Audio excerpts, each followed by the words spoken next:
Chapter 3, Mush. Did you came with the wolves? Asked Annie. The seal hunter looked puzzled. Did Morgan send you to us? Said Jack. I had a dream, the man said. You were in it. You needed help. Annie smiled. Morgan sends dreams sometimes, she said. We came in Morgan's treehouse. It flies through time. Oh, brother, thought Jack. Who will believe that? The seal hunter smiled as if he was not surprised at all. We need help, said Jack. We're freezing. We are freezing. The seal hunter nodded. Then he left the window. He returned a moment later with the 2 small parkas, like his own. They were made of heavy, dark skins with fur trimmed hoods. He passed one to Jack and Annie. He passed one to Jack and one to Annie. Thanks, said Jack and Annie. They put on the parkas. Hooray, said Annie. It's warm. Yay. Yeah, said Jack. They're made of seal skin. Poor seals, said Annie. Don't think about it, said Jack. He pulled his hood up. He held under the bottom. We're very sugary now.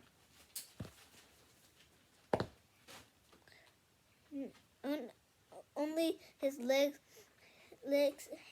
hands, and feet were still freezing. Oh, thanks, said Annie. Jack looked up. The seal hunter was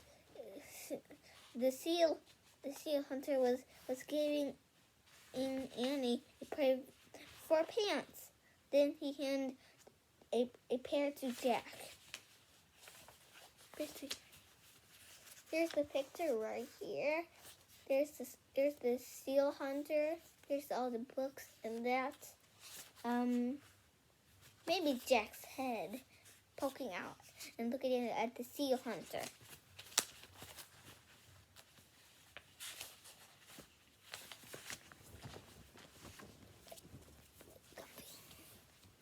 Oh. Okay. Thanks, said Jack. He quietly pulled the pants on over his pajamas. Next, the seal hunter gave each of them a pair of fur boots and mittens. Jack took off his sneakers and pulled on the boots. He wiggled his frozen fingers into the warm mittens. I have a quick question, Jack said to the seal hunter. Do you know the answer to this riddle? He opened his notebook and read. I cover what's true and hide what's true. I cover what's real and hide what's true. But sometimes I bring out the courage in you. What am I? The seal hunter shook his head. Come, he said to Jack and Annie. Then he disappeared from the window. What about those wolves out there?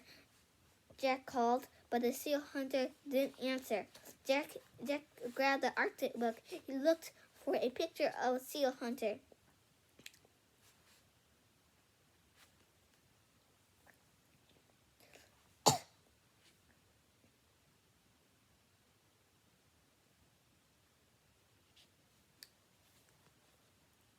When Jack found the picture, he smiled.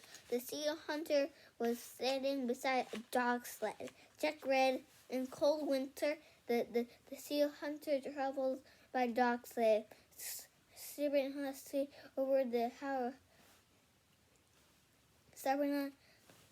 cyber huskies often howl like wolves, and a lead dog controls the others. The sled runs are sometimes made of frozen fish raw and up seal skin.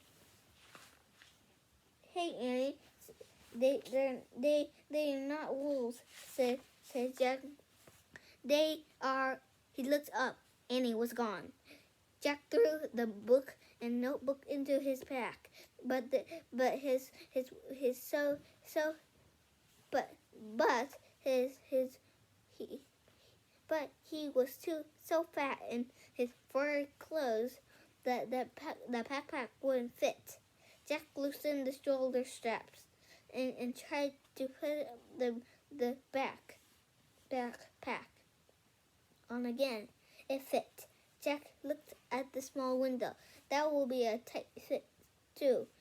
He went out head first and barely squeezed through. Jack fell out into the snow ground. The snow was still drifting down. The air misty white.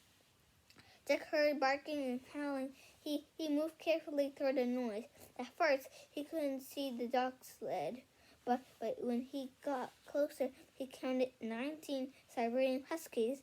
They had thick fur, big heads, and pointy ears. The lead dog barked at him. Jack stopped. "He's telling you to climb on," said Annie. She was standing next to her in the snow.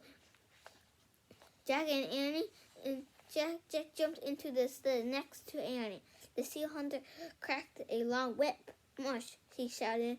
The husky dashed off and whirl of snow. Above them flew the snowy owl. Chapter 4. Here's a picture here's the picture of the Jack and Annie here.